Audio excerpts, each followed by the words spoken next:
guys, welcome back to another video. This video is a little bit zoomed in, but I wanted to get a better view of the infotainment screen in this video. But anyway, we are doing an infotainment system deep dive on the 2027 Chevy Bolt. Let's start off with the top row on the home screen of the main screen. So up here you have your headlight controls. You can quickly toggle those on and off. You have your vehicle on-off setting. If the vehicle doesn't automatically shut off when you get out, you can press that and it'll override it. You can also press this button and it'll keep the vehicle on for 60 minutes after you leave. You can also change your driver profile up here by tapping right there. On the left sidebar, you have this button, which brings up your quick controls. So your power window lockout, your camera system, your traction control. You can toggle that on and off, auto high beam, park assist, your automatic braking and auto hold. You can also click see more controls. Some of these are redundant, like the power window lockout, but others, like the drive and park menu, have some additional functions, like your traction control, your one pedal driving settings, etc. Next up, you have your phone menu. You can see there's a little lightning bolt because I have a phone placed in the wireless charger, and that will light up with a little lightning bolt to let you know that your phone is charging. You can manage your phones that are connected. I don't have a phone connected right now, so it doesn't show up here, but you would be able to see your contacts in there. You could dial a number from the touchscreen. You could also use Google Voice to contact people through that system. Next up, you have your Google Maps button. This just brings up Google Maps. It works excellently. It's super snappy, and you can search for Tesla superchargers or just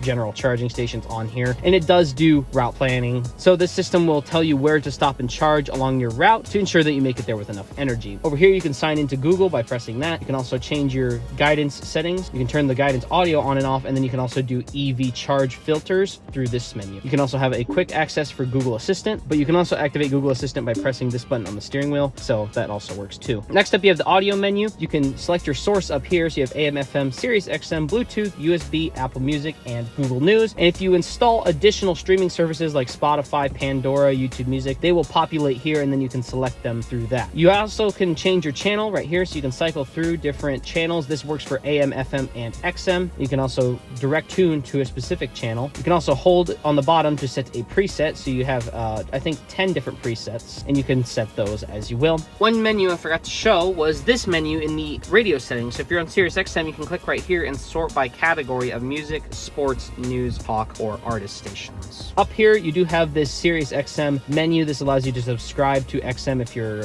trial expires. Over here, you have your sound settings, so you can mess with your equalizer. This is how I like to have it set up for the best sound out of the 6-speaker audio system. I have a full sound system test coming in an upcoming video, but this is not the best sound system, but this gets it to where it sounds decent enough to where I don't really have a problem with it. You can adjust the fade and the balance, you can move it around, and you can also recenter, and that's pretty much it. Moving to this menu, this brings up a split card style screen. You can customize this one between audio, Google Maps, and trip information, and weirdly, this one has a pencil to customize it, but it only gives you audio as the option, so I don't know why. Next up, you have the home menu, and then that brings you to your actual home screen. So let's start with the vehicle status menu. In here, you have an overview of the Chevy Bolt. You can check your tire pressures by clicking on these little plus icons. You can see your energy usage and your energy efficiency. You can also click in here to see your tire pressures a little bit more in depth, and you can relearn the sensors. You can also add that to the driver display if you would like. Next up, you have your energy info tab. This brings up your energy usage by category. So you have your climate and fast charge prep driving, remote climate and energy transfer. Remote climate would be like remote start, so just thought I might as well clarify that. Shows you your total energy used, and you can add that to the driver display as well. You have your energy efficiency. When you drive, it'll show a graph right here to let you know how efficient you've been at certain parts along your route. And you have a battery capacity measured in percentage. I think it measures it probably every couple thousand miles or so. It's at 100% because the car only has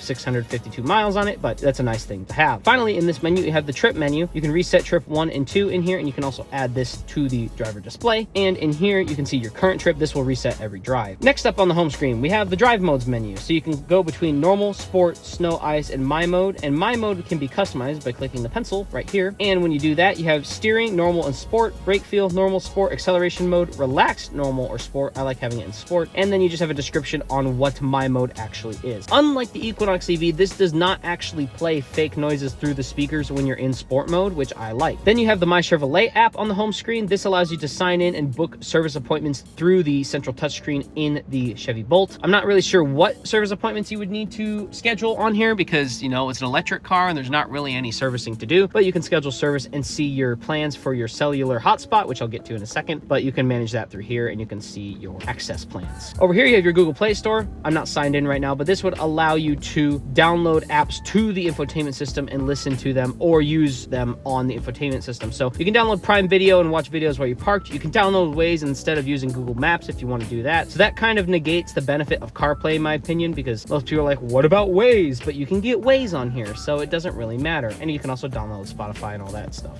Next up, you have the charging menu. You can schedule a charge in the charge later menu in here. You can also adjust your charging limit, and you can go to as low as 30% state of charge, which is actually pretty interesting. And when you don't set it to 100, it also has a little eye that pops up that says charge to 100% regularly, because this does have an LFP battery. Obviously, there is this charge later menu, and you can also precondition the cabin at a specific time using that little toggle. Over here, you have your charge assist. Now, I believe you have to sign in to My Chevrolet, and what this does is it allows you to pre-authorize certain chargers, mainly Tesla superchargers, through this central screen without having to use a separate app, which is actually kind of cool. You can schedule a home charge. This is fairly similar to the other setup in the other menu. I don't have a home location set right now, but you can set charging by hours, so you can have it Monday, Tuesday, Wednesday, Thursday, Friday, Saturday, and you can select which hours to start charging, so that is pretty cool. Scroll over, you have your energy transfer menu, because this does have vehicle to home, not vehicle to load, but vehicle to home, and this is how you can turn that on and off, but you do have to have the two-way charging equipment from GM installed at your house. Up here, you have the settings menu. You can save a home location. You can do charging status feedback, so this allows you to disable the beep on plug-in or beep of power loss. You can manually precondition the battery for fast charging. You can click start right there, and it'll warm up or cool down the battery depending on what it needs. You can also do preconditioning temperature. This is for the cabin, not for the battery. You have your battery reserve. This is for your home backup power, so if you plug into your house and you get down to 20%, it will stop pulling power from the car until you recharge the vehicle. You also have home backup power. You can toggle that on and off.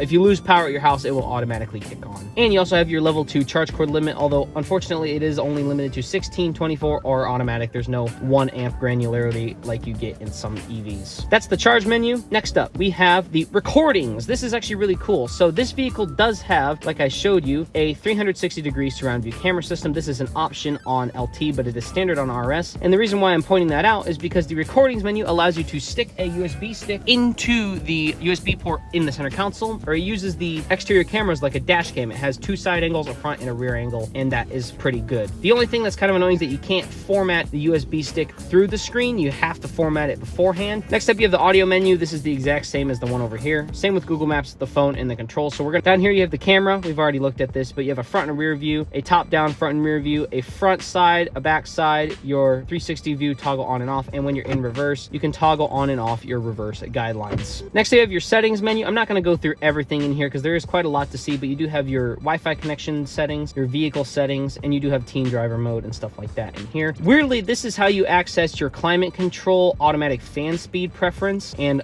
eco climate settings. Unlike in the Equinox EV where you could get to those settings from the climate menu, you can't in the Bolt. You do have in the notification settings, this is how you turn off notifications by app. You can control which apps are actually installed on the screen. You can change your date and time, and you can also do that by just clicking the clock up in the top right. You can change your display. You can change it between auto, light, and dark, and all this does is just changes the Google Maps between light and dark. Next, you have sounds. This just allows you to set your volume levels per audio source and your maximum volume on startup. This is a nice feature that GM vehicles offer, and that is good to see. Then you have your profiles and accounts, so you can see which Google account is linked to which profile. Your privacy settings, this just shows you your ads stuff. There you go. Accessibility settings, it just turns on captions, which is kind of weird for a car. Assistance and voice, so you can change the Google Assistant to a different app, although I'm not sure how that works. Like it says digital assistant app, assistant. Oh, you can just turn it off. That's weird. Anyway, you can also change your security settings, so you can do a profile lock. So if you want to lock it with a password or a pin or a pattern, you can do that so other people won't sign into your account. You do have updates. This is how you can update the operating system over the air. And the last update check was today at 12:53 p.m. and you can see the previous updates. You do have your preferences menu. This is just your update preferences. And finally, you have your Google menu. This is how you can control your Google Assistant and your password manager. That's a quick overview of the settings. There's a lot more in depth that I could go into in there, but I'm not going to for the sake of time. Here's your ambient lighting controls. This is not standard on the LT trim. You have to get a package to get ambient lighting, but if you do get an RS or an LT with that package, you can customize your ambient lighting, so you can click between red, orange, yellow, green, blue, purple, and white-ish. And then if you can click any individual color, and you can see that the ambient lights on the door and on the dash will change color when you do this. You can also change the brightness, or you can just toggle off the ambient lighting if you don't want that on. But honestly, it looks kind of nice, so I like having the ambient lighting turned on. Next up, we have the climate menu. Like I mentioned, this is fairly redundant because you have basically every climate setting on the bottom here as a physical control. So you have a temperature knob, a fan speed knob, an on-off control, an auto control, AC, and heat control. And weirdly, you can't access your heated and cool seats. through here like you can on some cars, but it is nice that it exists. What is unfortunate is that you cannot access the climate settings like you can through this menu, like I mentioned before. So if you go into vehicle and then climate and air quality, these settings should be available in the climate menu, but they're not. That's the only complaint I have with that. You have your Wi-Fi hotspot, so you can turn it on and off. You can change the name, the password, and you can scan a QR code to connect to the Wi-Fi easier. You can also share your hotspot data. Next up, you have your owner's manual. I'm not going to go through everything in here. In fact, it probably won't load because I think it has to have internet connection and I'm inside a metal building. But you can go into here, you can go into the settings for the owner's manual, and you can click